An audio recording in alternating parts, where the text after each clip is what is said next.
우리의 기도가 더욱더 힘 있는 기도가 되기를 간절히 바랍니다. 여러분, 그 효녀 심청 이야기 잘 아시죠? 이 심청이가 아주 효녀입니다. 아버지의 눈을 뜨게 하기 위해서 아버지가 덜컥 이렇게 뭔가 이렇게 약속을 했던 아버지의 그 눈을 뜨게 하기 위해서 쌀이 300가마니가 공양미 300석이 필요했습니다. 그걸 이제 걱정하던 아버지를 위해서 이 심청이가 어떻게 합니까? 자기의 몸을 담보로 3,000석을 기도의 대가로 주게 되었고요. 자신은 인당수에 몸을 던졌습니다. 어른들 말씀에 지성이면 감천이라고 하죠. 그래서 마침내 아주 극적으로 이 심청이 아버지가 신봉사가 눈을 뜨게 되었고 그 사랑하는 그 딸의 얼굴을 볼 수가 있었습니다. 뭐 이제 전래동화를 보게 되면 이렇듯 많은 이야기를 좀 담고 있는데요. 그 전래동화 속에는 그 당시에 어떤 그 사람들의 생각이라든지 가치관이 반영이 됩니다. 사람들의 생각 속에 기도는 어떤 그 소원을 성취하는 도구로 설명이 되고 있죠. 그리고 지성을 들이면 그 효능이 더 커진다라고 이야기들을 합니다. 그래서 과거의 그 어머니들의 모습을 보게 되면요, 이 정화수에 달을 담아놓고 그 엄동설 안에도 끊임없이 뭘 하셨습니까? 기도를 했습니다. 빌고 또 빌었죠. 멀리 물건을 판 남편이 무사히 돌아올 수 있게끔 빌었고요. 또 한양에 과거를 본 아들이 급제해서 돌아올 수 있기를 또 간절히 기도했습니다. 그리고 병들어 누워있는 아이를 위해서 또 부모를 위해서 또 빌고 또 빌었죠. 사실 그 어머니들의 그 기도하는 그 모습이 오늘 우리의 그 기도와 크게 다르지는 않다라고 생각합니다. 왜냐하면 우리가 살고 있는 인생이 크게 다르지 않거든요. 많이 비슷합니다. 근데 물론 이 어머니가 드렸던 이 기도는 기독교의 기도와는 조금 다른 모습을 가지고 있죠. 대부분 그 기도는 어디에 집중이 되냐면 복을 비는 데에 있습니다. 그래서 우리가 이 신앙을 뭐라고 얘기합니까? 기복신앙이라고 부르죠. 여기에는 아주 복잡한 교리라든지 어떤 그 구체적인 어떤 그 신의 모습이 등장하지 않습니다. 단지 뭐 하는 겁니까? 복을 구하는 거예요. 잘 되게 이렇게 해달라 저렇게 해달라가 복을 구하는 것이죠. 근데 이 기복신앙을 좀 자세히 살펴보게 되면요, 어떤 면에서는 그 마법사나 술사들이 하는 그 주술이나 마법과 크게 다르지 않다라는 거예요. 여러분 어떤 마법을 기억하십니까? 수리수리 마수리 이렇게 하면 정말 옛날 분이시죠. 요즘은 이제 아이들은 뭐 리디클러스 이런 해리포터에 나올 법한 나오는 그런 이제 주문들을 재미삼아 이렇게 말하기도 합니다. 근데 그런 것들이 뭐냐면 그 주문을 통해서 뭐 하는 거예요? 어떤 그 능력을 이렇게 끄집어내는 거예요. 그래서 이 사전적인 의미를 찾아보게 되면 표준 국어 대사전에는 이 마법을 이렇게 설명해 주고 있습니다. 신비한 힘을 통해서 자연의 법칙을 거스르는 행위가 마법이라는 거죠. 영화나 요새 그 영화나 드라마를 보게 되면 마법을 사용하는 일들이 많이 등장하게 됩니다. 그 마법사들이 뭐 합니까? 주문을 외워요. 주문을 외우면 그 신비한 힘을 사용할 수 있게 되는 겁니다. 근데 그 마법을 왜 사용하는 걸까요? 어떤 그 힘을 이용해서 내가 지금 처해 있는 문제를 해결하기 위함이죠. 내가 지금 어려움 가운데 있는데 그 어려움을 해결해서 나의 삶이 더 좋아지고 더 나아지는 그런 바람을 가지고 있는 것입니다. 그래서 그렇게 해서 우리가 우리 삶 속에서 그렇게 바라던 행복을 얻기를 원하는 거죠. 자, 그러면 여기서 말하고 있는 이 신비한 힘, 이 힘은 어디에서부터 오는 걸까요? 누구에게로부터 오는 걸까요?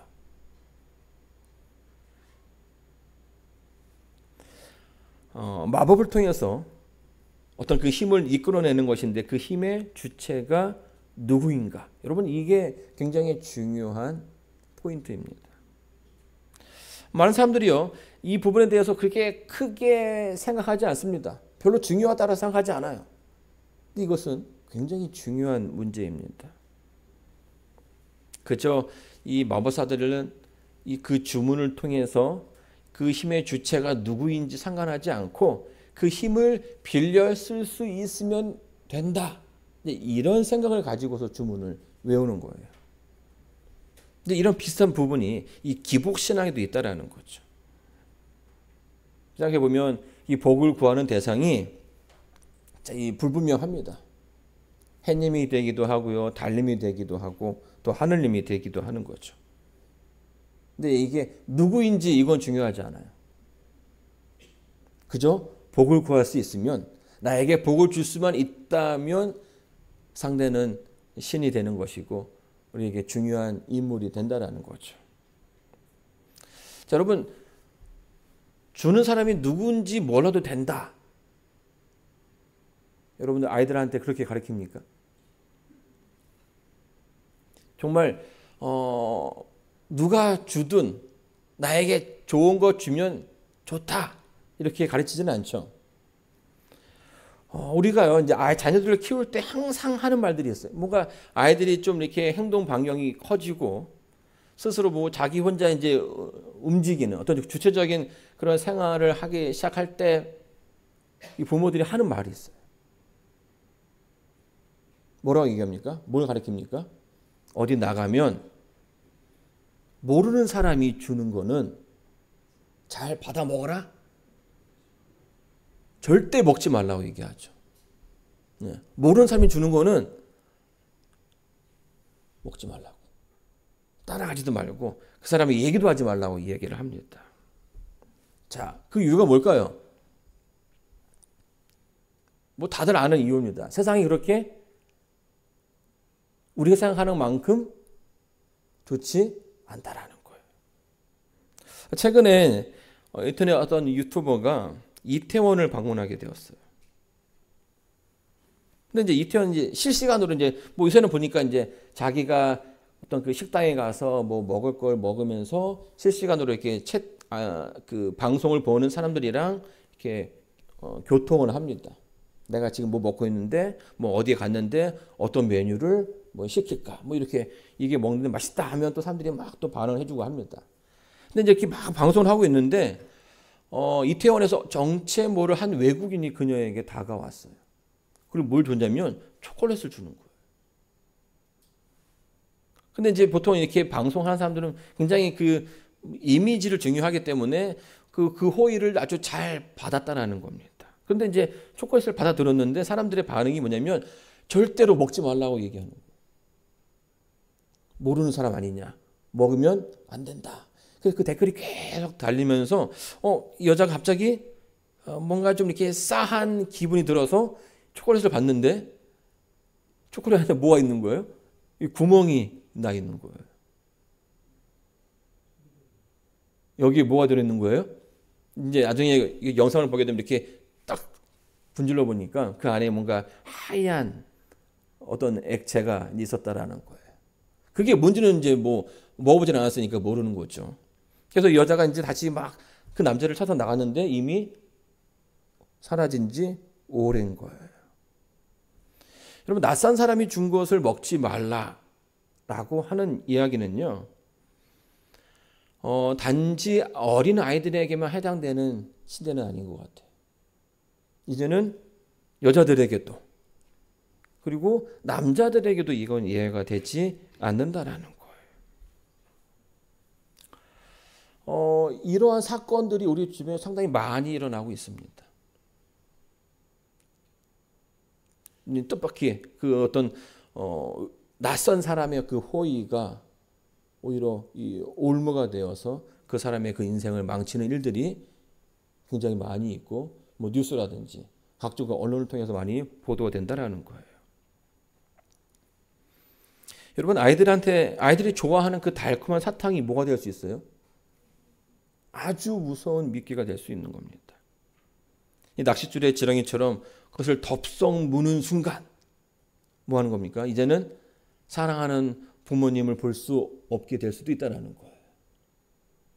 단순하게 그 한 입 베어 먹었을 뿐인데 이제 이 평온했던 물속의 삶을 끝내야 된다는 거죠. 이처럼 이 목적이 불분명한 호의는요, 어떻게 변할지 모르는 것입니다. 물론 다 이제 그렇지는 않겠죠. 그러나 조심할 필요가 있다라는 거예요. 여러분, 오늘 우리의 기도가 자칫 잘못하면 이럴 수 있다라는 겁니다. 기도와 신앙도 크게 다르지 않다라는 거예요.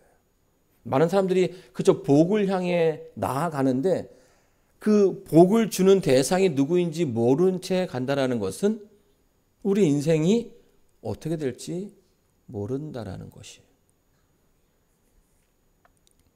나에게 무조건 잘해준다고, 나에게 좋은 복을 준다고, 어떤 능력을 준다고 해서 그 대상이 다 좋을 거라는 생각은 굉장히 위험할 수 있다는 말입니다. 자, 그래서 우리는요, 우리에게 이 복을 주는 대상이 누구인지 그 대상을 자세히 알아야 되고요. 그 대상과 올바른 관계가 시작이 되어야 하는 것입니다. 이게 올바른 신앙의 처음이라는 겁니다. 자, 이런 면에서 기독교의 기도는 기복신앙의 기도와는 좀 사뭇 다른 모습을 보여주고 있죠. 물론 우리도 하나님께 우리의 그 필요한 것을 구하기도 합니다. 근데 그게 전부가 아니라는 거예요. 우리의 기도は단순하게 어떤 복을 구하는 그런 기도만은 아니라는 거예요. 더 나아가 더 좋은, 우리가 알지 못하는, 우리가 잘 이렇게 느끼지 못하는 그런 부분들이 있다는 사실을 우리가 깨달아 알아야 하는 것입니다. 자, 성경 말씀 마가복음 1장 35절에 맞는 말씀을 한번 다 같이 읽어보도록 하겠습니다. 다 같이 읽겠습니다. 시작. 새벽 오히려 미명에 예수께서 일어나 나가 한적한 곳으로 가서 거기서 기도하시더니. 자, 이 장면은 어떤 장면입니까? 예수님께서 새벽에 기도하러 가는 그런 장면입니다. 언제 오셨다고요? 네, 새벽에. 오히려 미명에. 새벽이라는 시간보다 더 이른 시간에 기도하러 하셨다고 성경은 말하고 있습니다. 누가복음 6장 12절에 보게 되면요. 이때 예수께서 기도하시러 산으로 가서 밤이 맞도록 하나님께 기도하시고, 또 이 장면은 일과를 마치시고 기도하러 가는 장면을 묘사하고 있습니다. 근데 기도하는 가운데 벌써 시간이 오래 지나갔고 이미 밤중이 되었다라고 설명해 주는 거예요. 여러분, 이 사복음서를 이제 읽어보게 되면요, 우리가 예수님의 그 행적을 이렇게 따라갈 수가 있습니다. 근데 예수님의 행적은 너무나 바쁜 삶이었죠. 그러니까 살이 찔 수 없는 그런 삶이었어요. 사람들을 만나기 위해서 몇 시간씩 걸어 다니셨고요. 이 도시들을 두루두루 다니셨습니다. 그들에게 복음을 전파하고 또 병자들을 살피고 틈틈이 이 제자들을 가리키는 그런 모습들을 보여주셨어요. 굉장히 필요하셨겠죠.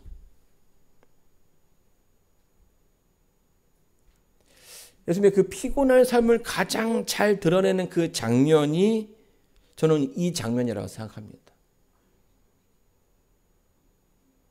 어떤 장면입니까? 예, 폭풍 가운데 배가 한 척이 있고요. 그 배 가운데 예수님과 제자들이 있어요. 제자들이 막 아우성 막 그냥 죽겠다라고 막 이렇게 아우성을 피고 있는데 그 가운데서 예수님은 뭐 하고 계셨어요? 주무셨어요. 사실 이 배에서 잠을 잔다라는 거, 이렇게 막 휘몰아치는 그 배에서 잠을 잔다라는 것은 결코 쉬운 일이 아니거든요. 근데 예수님이 얼마나 피곤했으면, 그 인생이 얼마나 고단했으면 이 불편한 자리에서도 이렇게 단잠을 주무실 수 있느냐는 것입니다. 자, 그런데 그럼에도 불구하고 예수님께서 뭐 하셨다고요?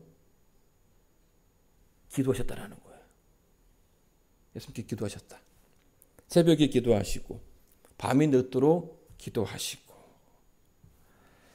사람들은요, 삶이 바빠지면 자기의 그 삶을 정리하기 시작합니다. 마치 그 책장에 있는 책을 정리하듯이. 아주 좋은 새 책을 샀어요. 근데 이 책장에, 책꽂이에 다 꼽혀 있어요. 그럼 어떻게 하십니까? 뭐 벌리기도 하고요. 벌려도 안 되면 좀 덜 중요하다라고 생각하는 책을 이제 빼놓죠. 그리고 새로운 책을 꼽아 넣는 것이 이제 우리의 일반적인 모습이라고 생각이 돼요. 마찬가지로 우리 삶 속에서도요, 우리 삶에 많은 일들이 채워지면, 바빠지게 되면 덜 중요한 부분들을 이렇게 하나씩 빼기 마련이라는 거예요. 여러분, 커피 한 잔 가지고 소파에 앉아서 음악을 듣거나 책을 보거나 우리 일상 가운데 매일 이러한 삶을 할 수 있을까요? 네. 그렇게 커피 한 잔과 책 한 권과 그 아주 이 감미로운 그 음악은 언제 가능한 거예요? 삶에 뭔가 여유가 있을 때 가능하게 되는 거죠. 바쁘게 되면 이제 그 시간을 뭐 하는 겁니까? 빼버리고 다른 더 중요한 것에 우리의 시간을 할애하는 것이 우리가 살아가는 방법이라는 거예요. 다들 이렇게 살아가죠. 덜 중요한 것보다 더 중요한 것에 집중하게 마련입니다. 자, 하지만 예수님은요, 예수님의 그 짧은 3년 반의 시간 속에서도 아주 분주하고 바쁜 일상에 살고 계시지만 그 가운데서도 빼지 않는 삶의 한 부분이 있었습니다. 그게 뭐예요? 그게 기도였다라는 거예요. 그 바쁜 일상 가운데서도 빼지 않았다라는 것은 그만큼 그분의 인생 가운데서 이 기도가 중요했다라고 하는 반증이 되는 거예요.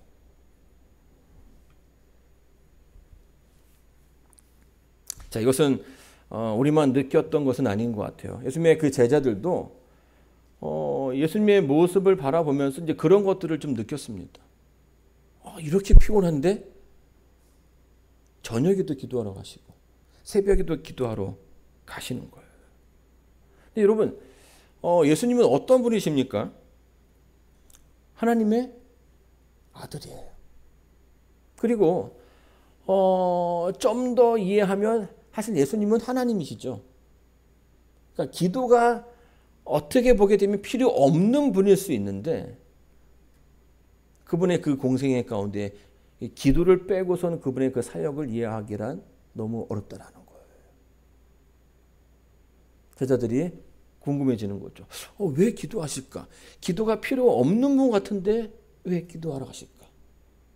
또 예언신을 보게 되면 그 부분에 대해서 그분께서 기도하러 갔다 그렇게 피곤한 몸으로 기도하러 가셨다가도 그 기도가 끝난 다음에 오실 때에는 그의 그 몸 가운데 활력이 드러났다는 그런 표현들이 종종 나오게 됩니다. 기도 전과 기도 후의 모습이 다른 거예요. 그러니까 제자들이 자연스럽게 뭐 하게 됩니까? 뭔가 예수님의 기도는 우리의 기도와는 좀 다르지 않을까라는 생각을 하게 된 거예요. 그래서 어떻게 합니까? 예수님의 제자들이 예수님께 여쭙습니다. 예수님, 저희들에게도 당신의 그 기도를 알려주십시오. 제자 요구에 알려주신 것이 바로 뭡니까? 주 기도문이죠. 예수님께서 알려주신 기도. 오늘 읽었던 본문의 말씀입니다. 마태복음 6장 9절로 13절에 있는 말씀. 한번 다 같이 한번 읽어보도록 하겠습니다. 읽겠습니다. 시작. 그러므로 너희는 이렇게 기도하라.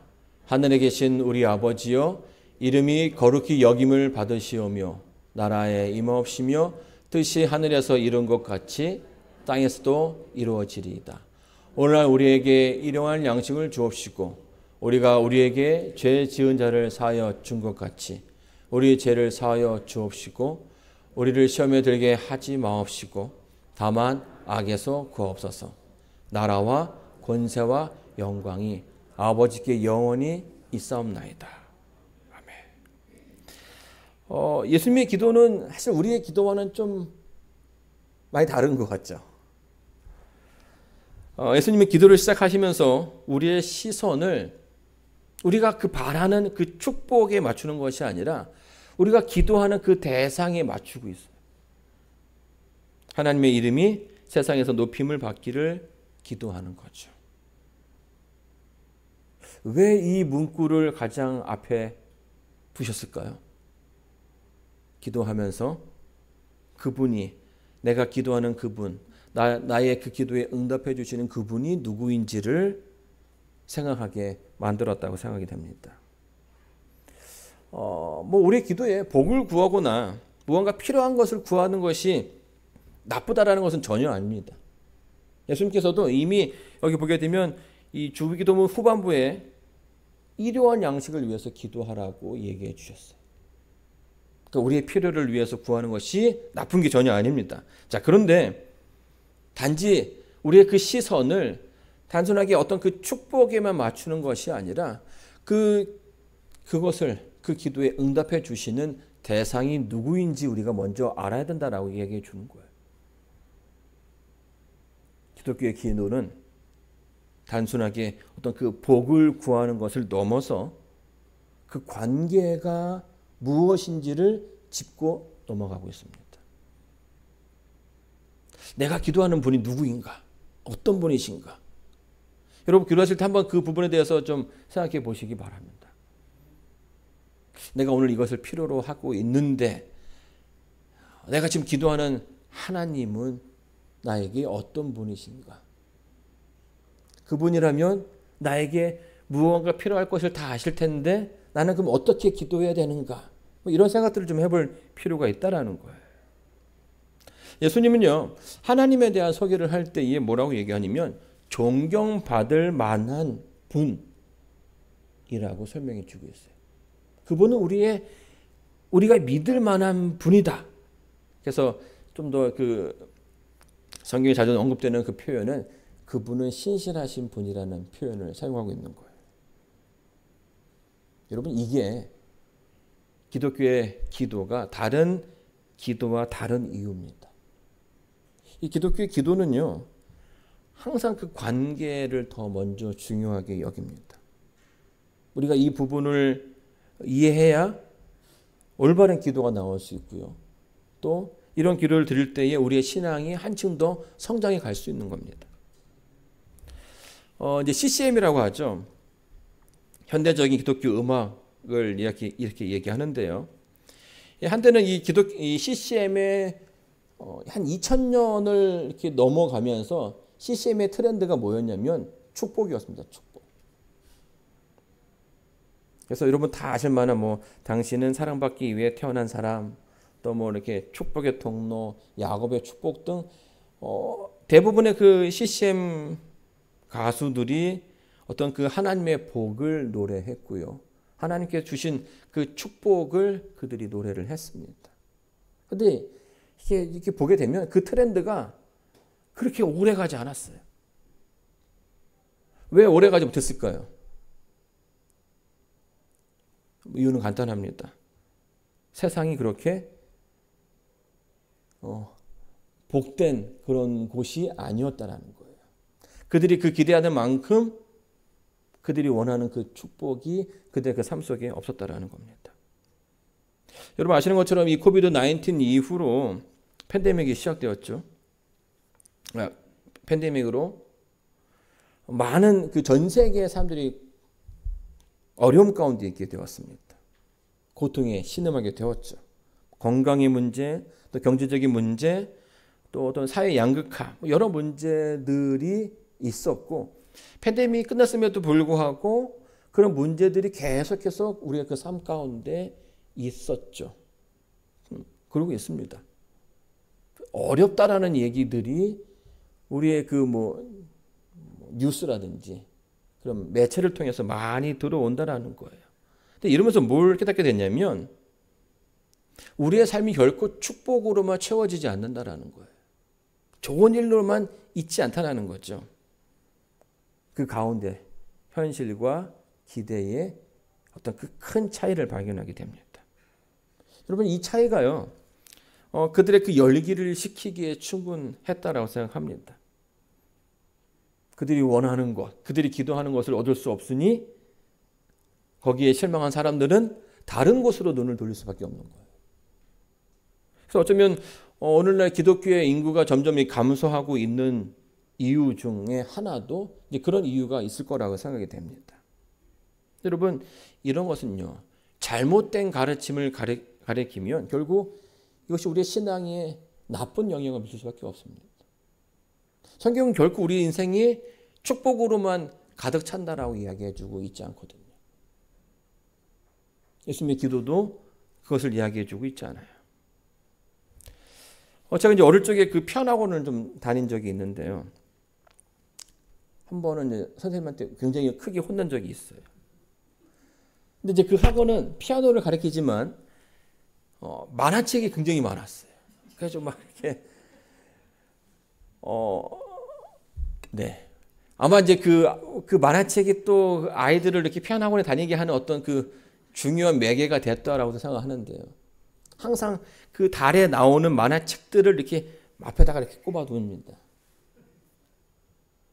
그래서 그 만화책이 나올 때쯤 되면은 제가 가장 먼저 가서 이제 그 만화책을 봤거든요.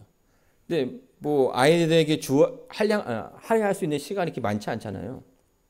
근데 제가 계속 이제 그날은 만화책 보느냐고 그 레슨을 제가 잘 못 받았어요. 근데 이제 어느 날은 선생님이 안 된다고 하면서 아주 단호하게 그걸 딱 막았어요. 그리고 제가 그날 굉장히 늘 그렇게 해왔는데 큰 어떤 그 이 반대를 경험한 다음에 제 마음이 정말 무너지는 것 같았어요. 뭐 지금 생각하면 이게 참 제가 왜 그랬나 싶은데요. 아마 제가 이제 그날의 그 사건을 기억했던 것도 아마 난생 처음으로 내가 원하던 것을 하지 못했기 때문에 이제 그런 기억을 갖고 있지 않나 하는 생각을 해보게 됩니다.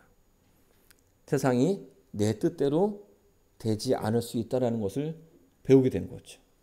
제가 이제 나중에 보면서 그때의 그 경험이 나에게 굉장히 중요한 경험이었구나 라는 생각을 했습니다. 왜냐하면 만약에 그때에 선생님께서 그거를 이렇게 딱 그 고집을 이렇게 꺾어주지 않았으면 나중에 더 크게 상심하면서 더 힘들게 그 교훈을 배웠을 거라는 생각이 드는 거예요. 그러면서 세상을 바라보는 시선이, 생각이 달라지게 되는 거죠. 어떤 사람들은요, 하나님의 이 교회에 오면 모든 것이 다 잘 될 거라고 기대하고 오기도 합니다. 또 그렇게 가르치는 분들도 있어요. 근데 만약에 인생이 그렇지 않다라는 것을 발견하게 됐을 때에 거기서 오는 그 실망감은 치유하기가 힘들다라는 거예요. 또 거기에서 그 좌절에서 나오기가 어렵다라는 말입니다. 자, 우리는요, 인생의 계획을 세우죠. 1년을 세워보기도 하고 또 5년을 세워보기도 하고요. 더 부지런한 사람들은 뭐합니까? 5년, 10년 이상의 계획도 세우게 됩니다. 자, 그런데 가만히 우리 인생을 이렇게 들여다보게 되면 내가 계획한 대로 되지 않는 일이 허다하죠.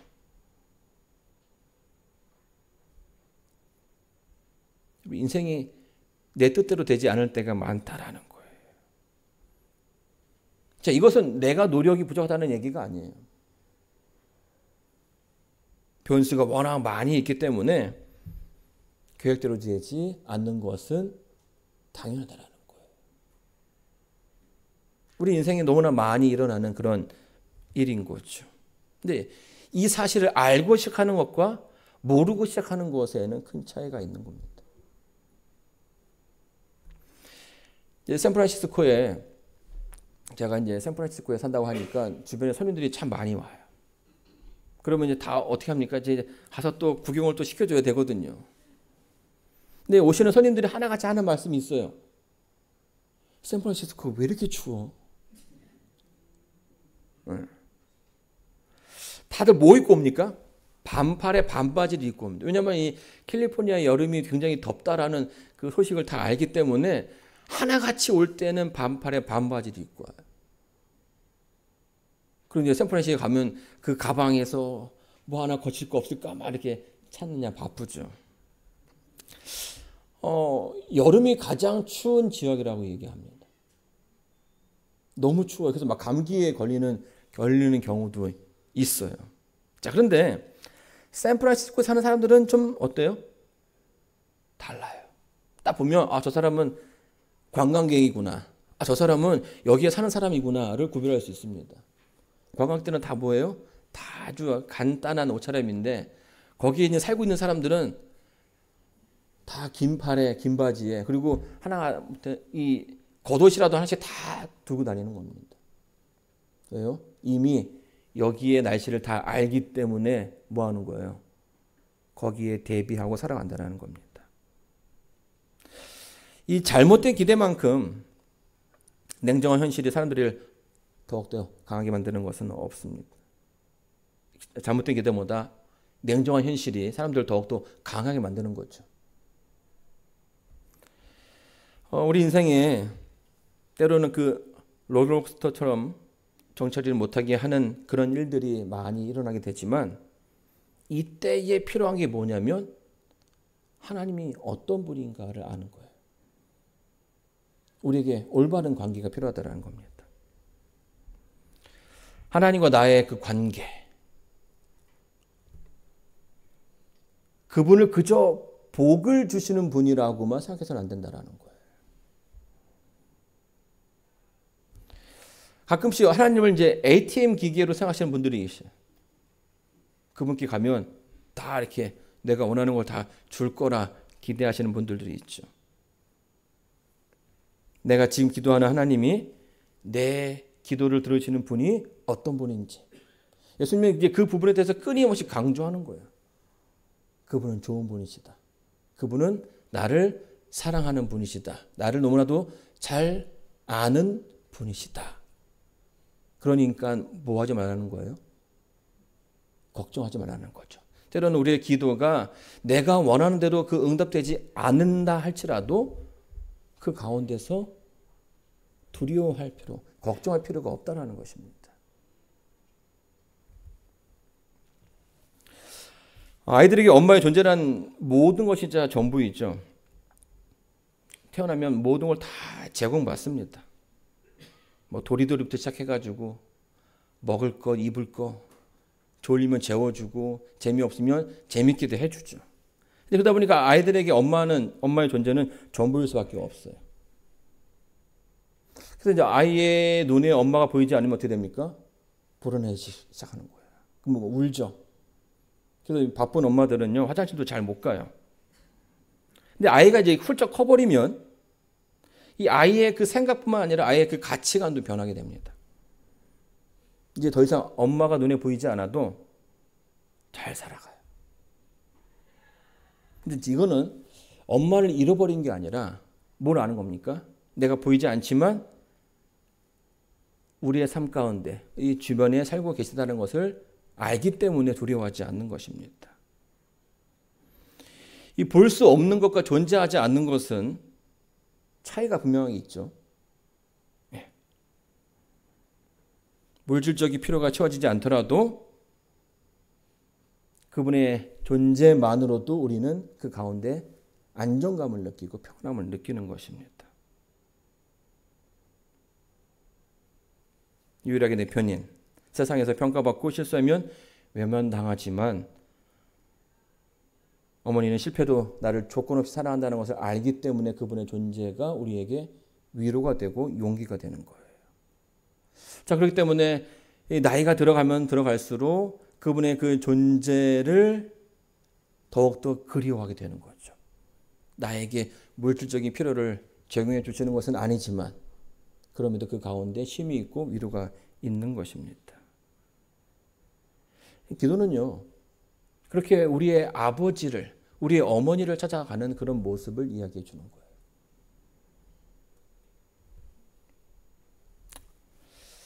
사랑하는 성도 여러분, 기도는요, 응답받기 위한 도구가 아니라 하나님과의 그 관계를 만들어가는 시간인 것이에요. 예수님 바쁜 시간 가운데서도 뭐 하셨습니까? 기도하셨어요. 그 말은 그만큼 중요하다라는 것이죠. 예수님은 당신의 그 사역이 힘듦이 있을 때마다 기도하러 하셨어요. 무언가 구하러 간 것보다도 그 가운데 위로받고 그 가운데 힘을 얻기 위함이죠. 사랑하는 성도 여러분, 여러분의 그 기도의 대상이 누구인지 꼭 기억해 주시기 바랍니다. 마치 어머니의 그 존재처럼 하나님께서 늘 우리와 함께 한다는 사실을 잊지 마셔야 돼요. 때로는 우리 인생에 어려움이 있고 힘든 일이 있을 때마다 그분 앞에 가는 것을 주저하지 마시기 바랍니다. 어머니 존재가 여러분을 위로했던 것처럼 하나님께서 여러분과 함께 하실 때에 여러분의 그 아픔과 힘듦이 위로받게 될 것이고 또 용기를 얻게 될 것입니다.